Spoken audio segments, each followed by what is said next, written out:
আসসালামু আলাইকুম। আমরা আজকে একটা কমলা বানুকে নিয়ে কথা বলব। Kamala Banu as a CMF parts pro 2 by Nothing. তো এই জিনিসটা যখন আমার বউ দেখে তখন সে আমাকে জিজ্ঞেস করল যে, "এটার কালারটা এমন কেন?" বাট আমার কাছে কিন্তু পার্সোনালি এই কমলা কালারের ইয়ারবাডসটা বেশ ভালোই লাগে। মানে লেগেছে আরকি। তো এই ৳৮,০০০ রেঞ্জের এই সিএমএফ বাডস প্রো 2 আসলে কিরকম সেটা নিয়ে আজকে আমরা একটু গেজাবো। তো আমি ফয়সাল, আপনারা দেখছেন গেমার্স বাংলাদেশ। শুরুতে এটার ডিজাইন নিয়ে একটু কথা বলি। স্কোয়ার শেপড একটা কেস, এটার মধ্যে একটা ডায়াল দেখতে পাচ্ছেন আপনারা। এই ডায়ালটা দিয়ে আসলে এটা একটা ফাংশনাল ডায়াল। এটা দিয়ে আপনারা সাউন্ড ভলিউম কমাতে বাড়াতে পারবেন, প্লে পজ করতে পারবেন। আবার এটা অ্যাপ থেকে কাস্টমাইজও করা যায়। একটা ইউনিক ফিচার, সচরাচর আমরা TWS বা এয়ারবাডস এ এই ফিচারটা দেখতে পাই না। সো মাঝে মাঝে বন্ধুদের সামনে এটা বের করে কিন্তু একটু এই ডায়ালটা দিয়ে ভলিউম কমানো বাড়ানো যেতে পারে এবং একটু ভাব নেয়া যেতে পারে। জাস্ট জোকিং ভাই। IP55 rated water and dust resistant একটা ইয়ারবাডস। তো মোটামুটি পানি ছিঁড়ে ফোটা এটার কোনো অসুবিধা হবে না। বাট ভুলেও কেউ এটা পানিতে ডুবাতে যাবেন না, তাহলে কিন্তু এটা অক্কা পাবে। ইয়ারবাডসের টাচ কন্ট্রোলটা বেশ রেসপন্সিভ। অ্যাপ থেকে এটার টাচ কন্ট্রোলগুলাকে double tap, triple tap, tap and hold, double tap and hold সবগুলো ফাংশন কাস্টমাইজ করে নিতে পারবে। কেসের এই ডায়ালটা এটাও কাস্টমাইজ করা যায়। যার যেভাবে সুবিধা সে সেভাবে এটাকে কাস্টমাইজ করে নিতে পারেন। এই ডায়ালটা ট্যাপ অ্যান্ড হোল্ড করলে এটা ডিসেবল হয়ে থাকে। তো ডিসেবল হয়ে থাকার সুবিধা হচ্ছে যে অনেক সময় আপনি যখন এটা পকেটে রাখবেন, পকেটে রাখলে অটোমেটিক্যালি এটাতে চাপ পড়তে পারে। চাপ পড়লে আপনার এয়ারবাডসে চলতে থাকা গান বা ভিডিও পজ হয়ে যেতে পারে। তো সেটা থেকে বাঁচার জন্য এই ফিচারটা ওয়াজ আ ক্লেভার থিং।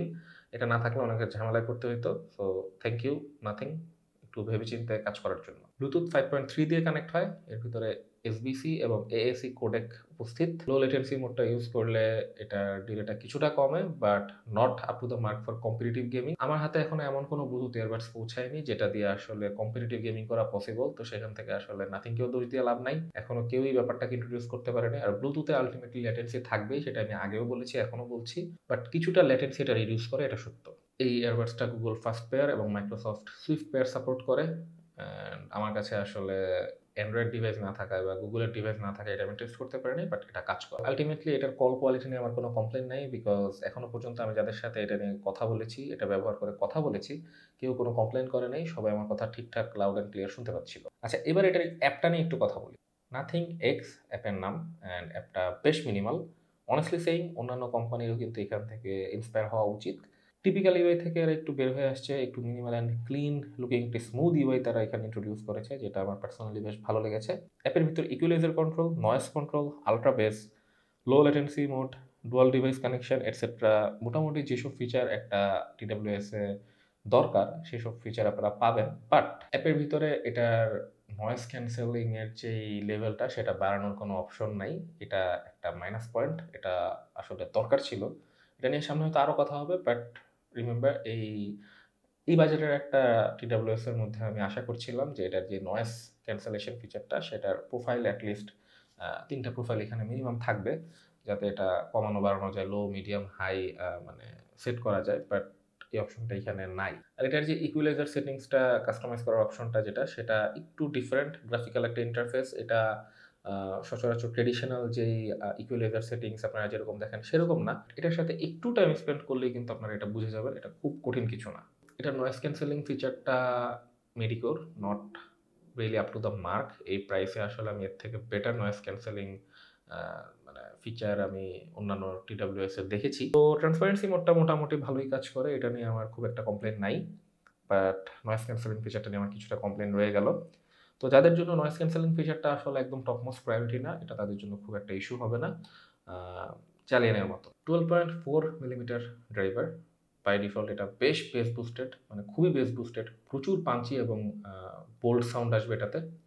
তো যারা খুব বেশি বেস নিতে পারেন না, তাদের প্রথম কাজ হবে এটা কানে দেওয়ার পরে, অ্যাপটা কানেক্ট করার পরে আপনার কাস্টম ইকিউ প্রোফাইলে গিয়ে ক্লাসিকটা সেট করে নেওয়া, অথবা ম্যানুয়ালি একটু বেসটাকে কমায় সেট করে নেওয়া।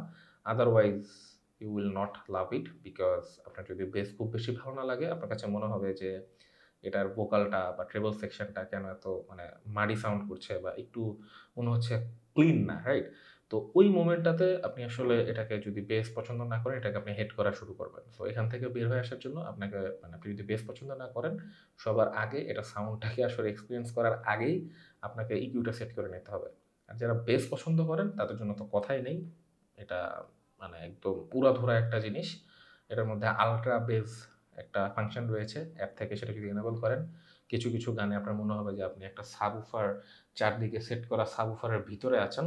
সো বেসটা আমার কাছে বেশ ভালো লেগেছে এই ইয়ারবাডসের। এটার ভোকাল এবং মিডসও ক্লিন, যদি আপনি এটাকে টুইক করে নিতে পারেন। তো মোটামুটি এটা অনেকের কাছেই খুব ভালো লাগার কথা। বাট একটা জিনিস খুবই সিরিয়াসলি আবার নোট করেন, সেটা হচ্ছে যে যদি আপনি বেস খুবই সেনসিটিভ হন, যে বেস নিতেই পারেন না, সেক্ষেত্রে এটা থেকে আপনি দূরে থাকার চেষ্টা করবেন। সাউন্ড স্টেজটা বেশ ওপেন এবং ইমেজিং ওয়াজ ভেরি গুড।